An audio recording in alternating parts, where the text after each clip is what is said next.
بتاتا ہوں یہ جنگ بدر کیوں ہوئی۔ مکہ میں ان صحابہ کا سارا مال جو چھوٹ گیا تھا، جائیدادیں وہاں رہ گئی تھیں، یہ سب مال جائیداد لے کر ابو سفیان ملک شام بیچنے جا رہا تھا، قافلہ تجارت کا لے کر، اس میں مکہ والوں کا بھی مال تھا، صحابہ کا بھی تھا۔ نبی پاک صلی اللہ تعالیٰ علیہ وسلم کے پاس قاصد نے آ کر خبر دی کہ ابو سفیان ملک شام جا رہا ہے۔ ملک شام جانے کا جو راستہ تھا وہ مدینے کے قریب سے ہو کر گزرتا تھا۔ حضور پاک صلی اللہ تعالیٰ علیہ وسلم اپنے صحابہ سے فرماتے چلو اس کا راستہ روکو اور جس کا جو مال ہے وہ لے لو۔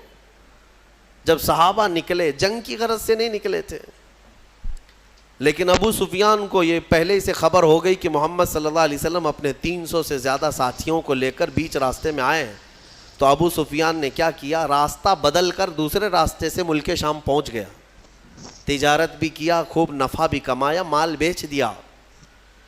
اب واپسی کا جب وقت تھا تو حضور پاک صلی اللہ علیہ وسلم پھر انتظار میں تھے کہ یہ واپس تو جائے گا، جب واپس جائے گا تب پھر ہم اس کو روکیں گے۔ ابو سفیان کو پتہ تھا، خبر تھی کہ رسول کریم صلی اللہ علیہ وسلم اپنے ساتھیوں کے ساتھ اب بھی کھڑے ہیں، تو اس نے مکہ والوں کو پیغام بھیج دیا کہ اے مکہ والوں اپنا مال بچا لو، محمد اور ان کے ساتھی تمہارا پورا مال ختم کر دیں گے، یہ قافلہ ختم ہو جائے گا۔ تو مکہ میں کھلبلی مچ گئی کہ ہمارا مال تجارت سب محمد صلی اللہ تعالیٰ علیہ وسلم اور ان کے ساتھی سب لے لیں گے۔ یہ پوری افواہ پھیلی تو سارے مکہ والے جمع ہوئے، لیکن ہوا کیا، ابو سفیان بڑی چالاکی سے واپسی میں بھی ایک اور راستہ بدل کر کے مکہ کے قریب پہنچ گیا، صحیح سلامت قافلے کو لے کر کے بھی گیا، صحیح سلامت قافلے کو واپس لے کر بھی آیا۔ مکہ جب تجارت کا مال پہنچ گیا تو سب خوش ہو گئے کہ ہمارا مال نفع کے ساتھ واپس آیا ہے، لیکن بات ہو گئی، ختم ہو گئی۔ ابو جہل وہاں پر سارے مکہ والوں کو جمع کرتا ہے اور کہتا ہے ہم جو جمع ہوئے ہیں اب جائیں گے اور محمد سے مقابلہ کریں گے صلی اللہ علیہ وسلم، اور ان کے ساتھیوں کو مزہ چکھائیں گے کہ انہوں نے ہمت کیسے کی مکہ کے قافلے کو روکنے کی۔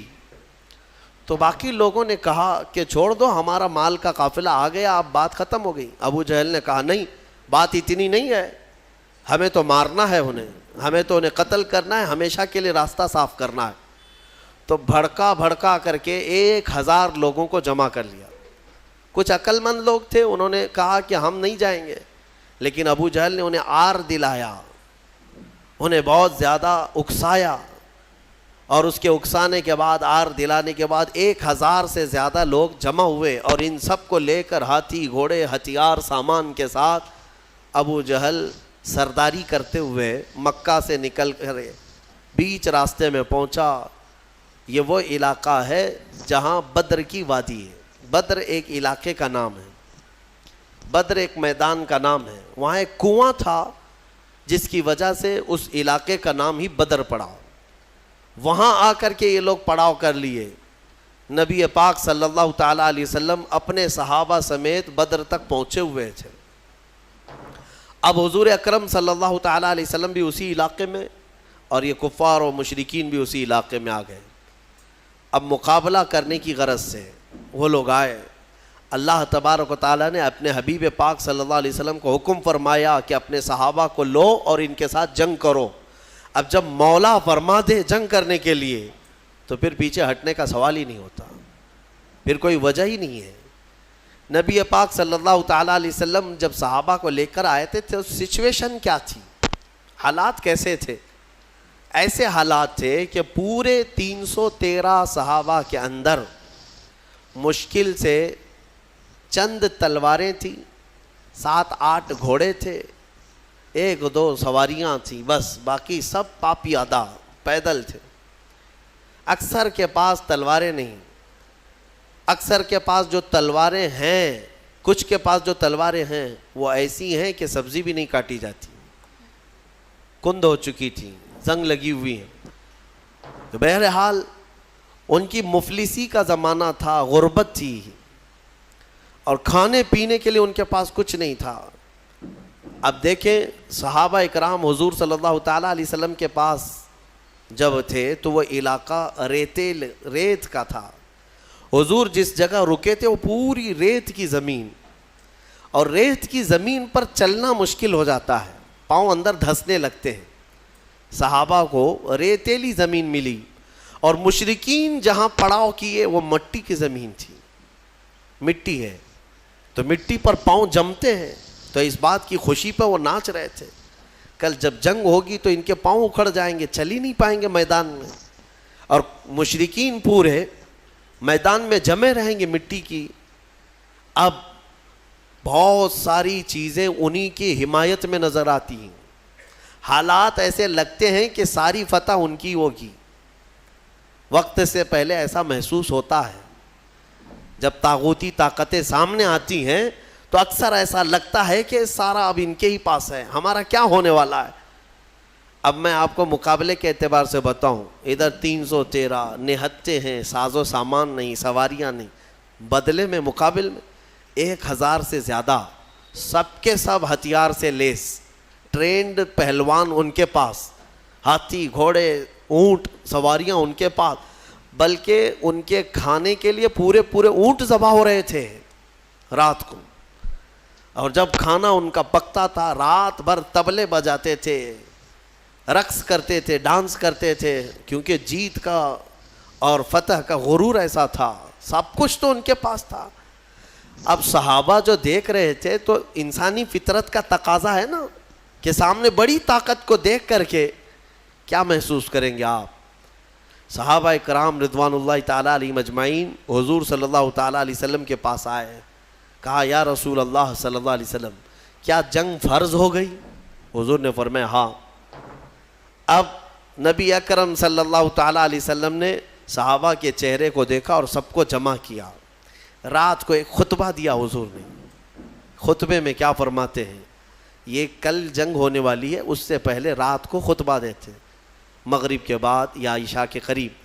حضور اکرم صلی اللہ علیہ وسلم نے خطبہ دینے کے بعد ارشاد فرمایا, اے میرے صحابہ میں تمہیں اختیار دیتا ہوں, یہاں تک تو تم میرے ساتھ آئے, اب حالات ایسے ہیں کہ دشمن بڑی تعداد میں ہے سامنے, ہتھیاروں سے لیس ہیں, تم میں سے اگر کوئی ابھی رات کو جانا چاہے واپس تو وہ مدینے کے راستے واپس جا سکتا ہے.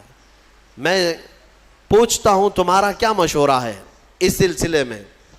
اب وہاں جو صحابہ تھے اس میں حضرت مقداد بن اسود ایک صحابی ہیں, کھڑے ہوتے ہیں, کہتے ہیں یا رسول اللہ صلی اللہ علیہ وسلم ہم بنی اسرائیل نہیں ہیں کہ جیسے موسیٰ علیہ السلام سے ان کی قوم نے کہا تھا اذهب انت وربک فقاتلا انا ہاہنا قاعدون. ایک قوم کے مقابلے میں جانا تھا, موسیٰ علیہ السلام اپنی قوم کو بلا رہے تھے تو ان کی قوم نے کیا کہا تھا, موسیٰ آپ اور آپ کا خدا جائیں, ہم یہاں سے بیٹھ کے دیکھیں گے جنگ کیسی ہوتی ہے.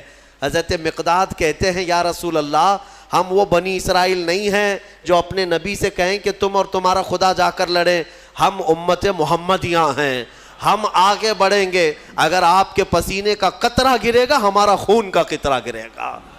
نبی اکرم صلی اللہ تعالیٰ علیہ وسلم کے بعد صحابہ ایک کے بعد دیگرے کھڑے ہوتے رہے اور پھر کہنے لگے یا رسول اللہ ہمارے ماں باپ, ہمارے اولاد, ہمارے مال و متاع سب آپ پر قربان ہے, یہاں آنے کے بعد پیچھے ہٹنا یہ جوانوں کی شان نہیں ہے.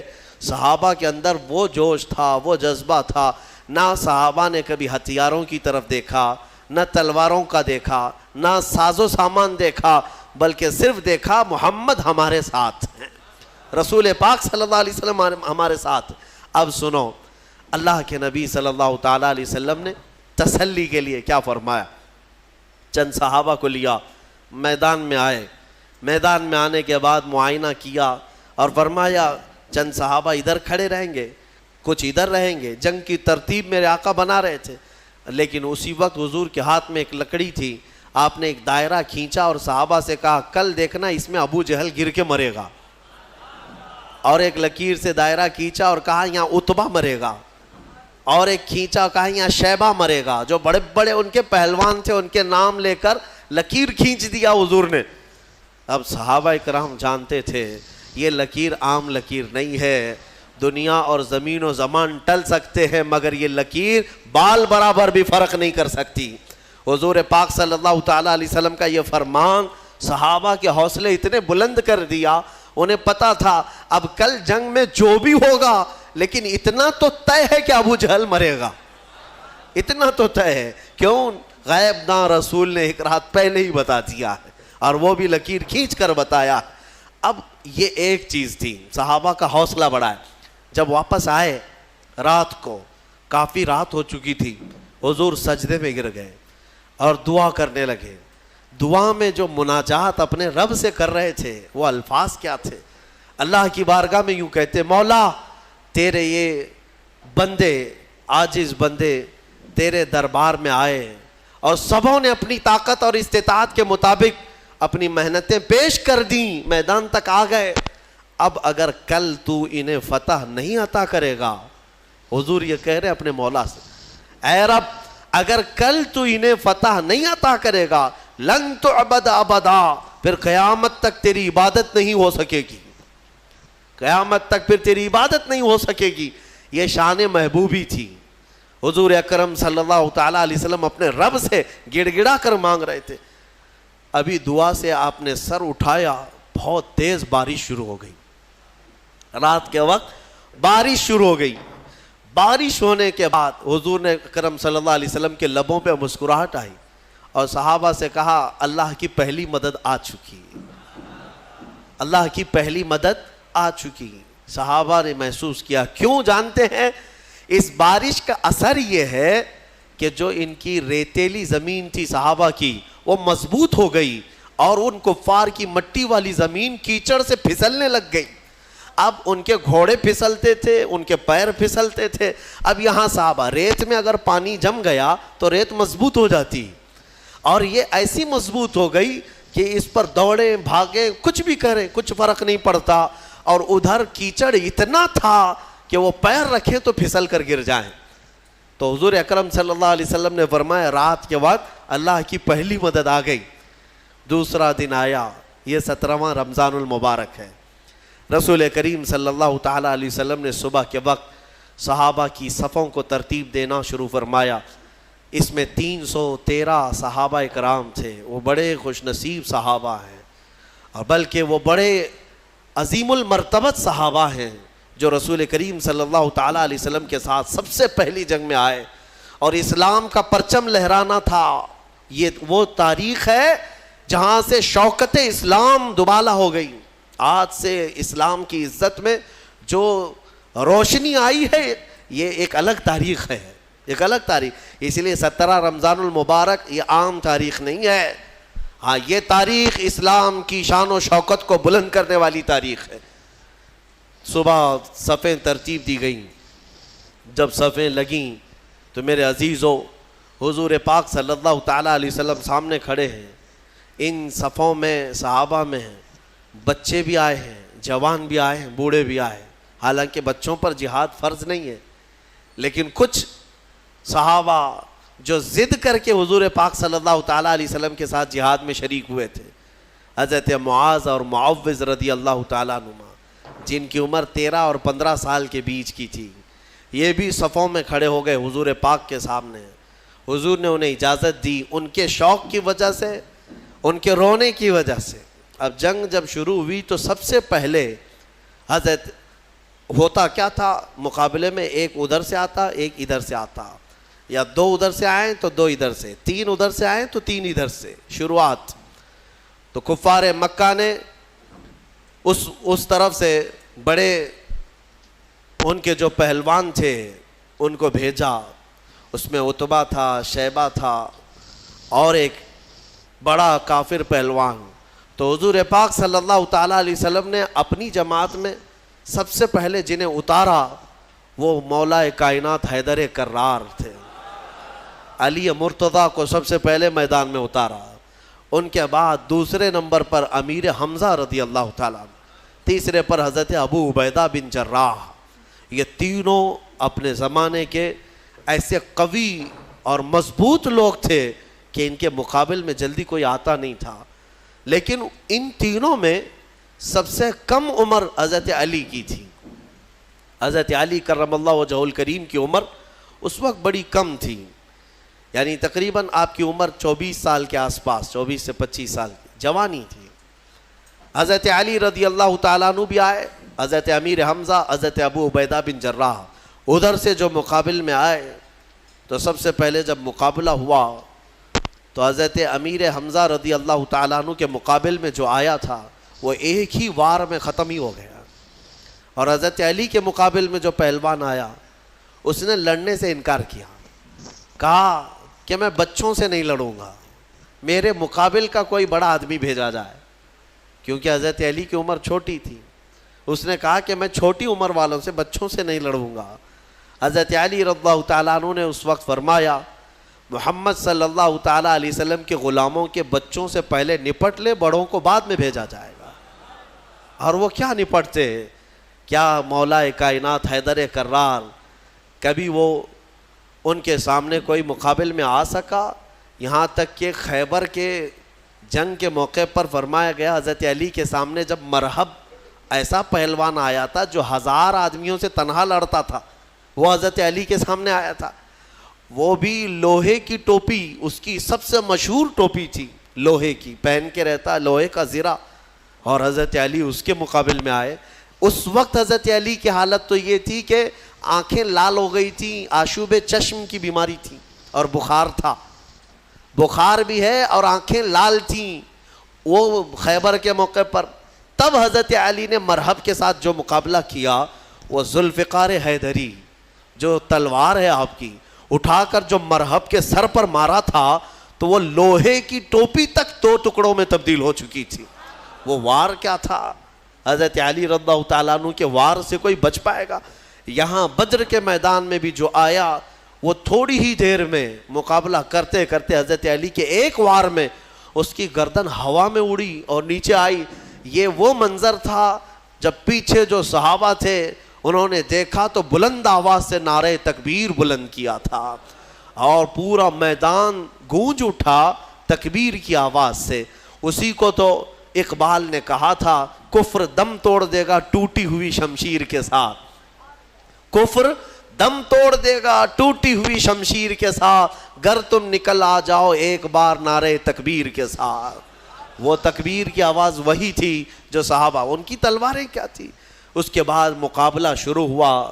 شروع میں ایک کے بعد دیگرے ہوتے تھے, پھر گھمسان کی لڑائیاں, یعنی صفوں کی صفیں آپس میں مل جاتی. اب یہ مقابلہ اس قدر سخت ہو گیا کہ دوپہر کے وقت اللہ تبارک و تعالیٰ نے 3000 فرشتوں کو اتارا. قرآن میں اذ تقول للمؤمنین الن یکفیکم ان یمدکم ربکم ب3000 من الملائکۃ منزلین. حضور صلی اللہ علیہ وسلم دیکھ رہے تھے کتنے فرشتے آئے اور صحابہ سے کہہ رہے تھے اب ڈرو مت, لڑو. کیا تمہارے لیے اتنا کافی نہیں ہے کہ اللہ نے 3000 فرشتے تمہارے لیے اتارے؟ بلا ان تصبروا وتتقوا ويأتوكم من فورهم هذا يمددكم ربكم ب5000 من الملائکۃ مصومین. اللہ فرماتا ہے ہاں کیوں نہیں, جب تم لوگوں نے صبر کیا, استقامت سے کھڑے رہے میدان میں, تو مولا نے اپنی جانب سے مدد کرتے ہوئے 5000 فرشتوں کو اتارا. جس وادی میں یہ فرشتے اترے تھے نا, بدر کی وادی میں, جبل ملائکہ, وہاں ایک پہاڑ ہے, وہ پتھر کا پہاڑ, لیکن آج اگر آپ جا کر دیکھیں گے تو پورا ریت کا پہاڑ ہے. آس پاس پورے پتھروں کے پہاڑ, بیچ میں ایک ریت کا پہاڑ ہے, اور وہ بھی ریت ایسی کہ چھنی میں بھی چھانو تو چھن جائے, یعنی رکے گی نہیں, اتنی باریک سافٹ, اور ایسا لگتا ہے جیسے اس کا نقشہ کسی نے بنا کر رکھا ہے. اتنے سالوں سے وہ پہاڑ اسی طرح ہے. بتایا جاتا ہے کہ وہ فرشتے اس پر پہاڑ پر اتارے گئے تھے. اب 5000 فرشتے جب بدر کے میدان میں آئیں تو کفار و مشرکین کی درگت کیا ہونی ہے. میرے عزیز ہو, یہ جنگ شام تک نہ چلی بلکہ 70 کافر مارے گئے صحابہ کے ہاتھوں, اور مومنین کے صرف 13 مارے گئے. 13 کی شہادت ہوئی. 14ویں ایک صحابی تھے جو زخمی ہو گئے اور راستے میں ان کا انتقال ہوا. کل ملا کر کے 14 شہید ہوئے صحابہ 13 جنگ میں, اور ان 13 میں تو 2 بچے ہیں, حضرت معاذ اور معوذ, باقی 11 جوان. آپ اندازہ کریں 313 کی جماعت لے کر کے گئے تھے اور 1000 ادھر سے آئے تھے. پھر بھی 70 ان کے مارے گئے، 70 پکڑے گئے قیدی بن کر کے، اور ادھر صرف 13 میں سے اگر جوانوں کو دیکھا جائے تو 11 صحابہ اکرام کی شہادت ہوئی. اور یہ فتح مبین ایسی تھی کہ شام ہونے سے پہلے میرے آقا صلی اللہ تعالیٰ علیہ وسلم میدان میں سجدہ ریز تھے اور یوں عرض کر رہے تھے کہ مولا تو نے اپنا وعدہ پورا کر دیا، مولا تو نے اپنا وعدہ پورا کر دیا، مومنین جمے رہے. میں کہنا اتنا ہی چاہتا ہوں میرے عزیزوں، ایمان والے کبھی اسباب پر بھروسہ نہیں کرتے، خالق اسباب پر بھروسہ کرتے ہیں. ہونا یہی چاہیے کہ تم یہ مت دیکھو کہ تمہاری حیثیت کتنی ہے، تمہاری تعداد کتنی ہے. اگر ایمان والے ہو تو قرآن کہتا ہے کم من فئۃ قلیلۃ غلبت فئۃ کثیرۃ باذن اللہ. اکثر ایسا ہوا ہے کہ چھوٹی جماعتوں کو اللہ بڑی جماعتوں پر بھاری کر دیتا ہے. یہ اس کی قدرت کے فیصلے ہیں. ہم نے آج تک تاریخ میں دیکھا ہے مٹھی بھر جماعت کسی کے ناک میں دم کر کے رکھتی ہے، چاہے وہ وقت کا سپر پاور ہی کیوں نہ ہو. کچھ جماعتوں کے سامنے گھٹنے ٹیکنے پر مجبور ہو جاتے ہیں. یہ حالات آج تک چلے آ رہے ہیں. میرے عزیزوں، اس بدر کی وادی میں میدان میں جو جنگ ہوئی، صحابہ نے اپنی جاں بازیاں پیش کی اور بہت ہی بہادری کے ساتھ وہ حضور اکرم صلی اللہ تعالیٰ علیہ وسلم کے ساتھ کھڑے رہے. اب میں آپ کو بتاتا ہوں، شام کا وقت ہوا، نبی اکرم صلی اللہ تعالیٰ علیہ وسلم اپنے صحابہ کے ساتھ میدان میں آئے. سارے بھاگ چکے تھے، جو بچے ہوئے تھے ساز و سامان سب چھوڑ کر بھاگے. جتنا لائے تھے مکہ سے کھانے پینے کے لیے سب میدان میں چھوڑ کر مکہ بھاگ گئے. 140 تو یہاں رہ گئے نا، باقی سب جان بچا کر بھاگے مکہ کی طرف. اب شام کے وقت جب حضور پاک صلی اللہ علیہ وسلم اپنے صحابہ کی لاشیں جمع کی ہے، شہداء کی، انہیں دفن کیا گیا. اب پھر صحابہ کے ساتھ میدان میں آتے ہیں. صحابہ کہتے ہیں ہم سب سے پہلے ڈھونڈ رہے تھے کہ ابو جہل کہاں مرا ہے، یا عتبہ شیبہ مرے ہیں یا نہیں مرے ہیں. جا کر کے دیکھا تو ابو جہل بھی مرا ہوا پڑا تھا. صحابہ کہتے ہیں ہم نے اس کے مرنے کی جگہ دیکھی تو رات کو کھینچی ہوئی وہ لکیر ویسی تھی، ایک بال بھی باہر نہیں گرا تھا، یعنی ایک انگلی بھی اس کی باہر نہیں تھی، اسی گھیرے کے اندر وہ گر کر مرا ہوا تھا. تم کیا سمجھتے ہو نبی پاک صلی اللہ تعالیٰ علیہ وسلم کو علم غیب نہیں ہے؟ اللہ تبارک و تعالیٰ نے اپنے رسول کو وہ سارے علوم عطا کیے جو نبی پاک نہیں جانتے، سارے علوم اللہ نے انہیں عطا کر دیے. اب عتبہ شیبہ یہ سب مرے ہوئے تھے. جنگ بدر میں کچھ ایسے لوگ بھی تھے جن کے بارے میں حضور پاک صلی اللہ تعالیٰ علیہ وسلم نے بلایا، جیسے حضرت بلال کو بلایا، حضرت بلال حبشی کو بلایا. اور ان کا جو آقا جو تکلیفیں دیتا تھا مکہ میں، امیہ، وہ بھی مرا ہوا تھا، وہ بھی گرا ہوا تھا یا زخمی تھا. تو حضرت بلال کو حضور نے فرمایا بلا کر کے، بلال آؤ اپنے آقا کو مار لو. جتنا اس نے مکہ میں تمہیں رسیاں ڈال کر کھینچا تھا، سینے پر سل رکھتا تھا، انگارے پہ سلاتا تھا، حضرت بلال حبشی نے اپنے ہاتھوں سے اس کو مارا، امیہ کو. وہ دیکھنے کا دن تھا. ابو جہل آخر وقت جو کہہ رہا تھا وہ بھی سننے کا وقت تھا. ہوا یہ کہ یہ دو چھوٹے بچے حضرت معاذ اور معوذ، یہ دو چھوٹے تھے. حضرت عبد الرحمن بن عوف یہ کہتے ہیں میں جنگ بدر میں گزر رہا تھا کہ یہ دونوں بچے آئے میرے پاس، کہنے لگے چچا جان ابو جہل کس کا نام ہے؟ یہ جانتے بھی نہیں تھے کیونکہ وہ مکہ کا ہے اور یہ بچے مدینے سے آئے ہیں. عبد الرحمن بن عوف کہتے ہیں میں نے پوچھا بیٹا تم کو کیا کرنا ہے اس کا؟ وہ سردار قریش ہے، وہ پہلوان ہے. ان دونوں بچوں نے کہا سنا ہے میرے مصطفیٰ کو گالیاں دیتا ہے، سنا ہے ہمارے آقا کی شان میں وہ گستاخیاں کرتا ہے. تو حضرت عبد الرحمن بن عوف کہتے ہیں ان بچوں کا جذبہ دیکھ کر کے میں خوش تھا. بات چل رہی تھی، اچانک ابو جہل گھوڑے پر سامنے سے گزر ہی رہا تھا. حضرت عبد الرحمن بن عوف کہتے ہیں میں نے بچوں سے کہا وہ دیکھو وہ جو جا رہا ہے یہی ہے ابو جہل شیطان قریش، یہی ہے جو سارے مکہ میں گستاخیاں کرتا ہے. ابھی حضرت عبد الرحمن کی بات مکمل بھی نہ ہونے پائی تھی کہ یہ دونوں چیل کی طرح جھپٹ پڑے اور دونوں کے ہاتھوں میں تلواریں تھیں. دوڑتے ہوئے گئے، ایک نے گھوڑے کی ٹانگوں پر مارا، تو ابو جہل گر گیا نیچے، اور جیسے ہی وہ زمین پر گرا دونوں شہزادے سینے پر چڑھ کر کے بیٹھ گئے، سینے پر چڑھ کر بیٹھے ایسے کہ ایک اس کے ہاتھوں کو جکڑ کر کے سینے پر دبوچ لیا اور دوسرے نے اس کی گردن کو الگ کر دیا. اور جب گردن پر تلوار رکھا، چھوٹے صاحبزادے نے سنا ہے کہ ابو جہل کہہ رہا تھا عربی کے اشعار، وہ شعر شاعری کے لوگ تھے، فی البدی شعر بولتے تھے، مرنے سے پہلے بھی شعر و شاعری کر رہا تھا. کیا کہہ رہا تھا؟ کہتا میں عرب ہوں، میں عرب ہوں. غرور اور گھمنڈ جاتا نہیں ہے.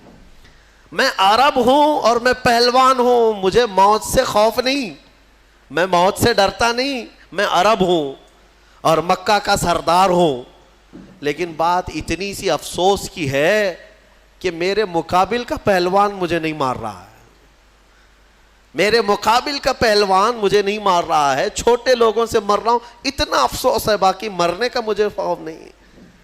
اب اندازہ کرو، ان کو مرنا بھی ہے تو بڑے پہلوانوں سے، لیکن مولا کی شان ہی الگ ہے. وہ فرعون کو ہلاک کرتا ہے تو پانی سے، نمرود کو ہلاک کرتا ہے تو مچھر سے، ابرہا کو ہلاک کرتا ہے تو چڑیوں سے، ابو جہل کو ہلاک کرے گا تو بچوں سے. یہ اس کی شان ہے. ہاں، بڑے بڑے دشمنوں کو چھوٹی طاقتوں سے ہلاک کرتا ہے. انشاءاللہ العزیز یہ جتنی طاغوتی طاقتیں آج بھی حکومت اور تخت کے نشے میں ناچ رہی ہیں، انتظار کرو اللہ رب العزت کی جب پکڑ آئے گی، ہلکی چونٹیوں سے مولا انہیں ہلا کو برباد کرے گا. ویسے تو یہ آئی گیا ہے وائرس جو نظر بھی نہیں آتا، یہ گردن میں جاتا ہے کہ دماغ میں جاتا ہے، پتہ نہیں کتنے ویریئنٹ لے کر کے آ رہا ہے.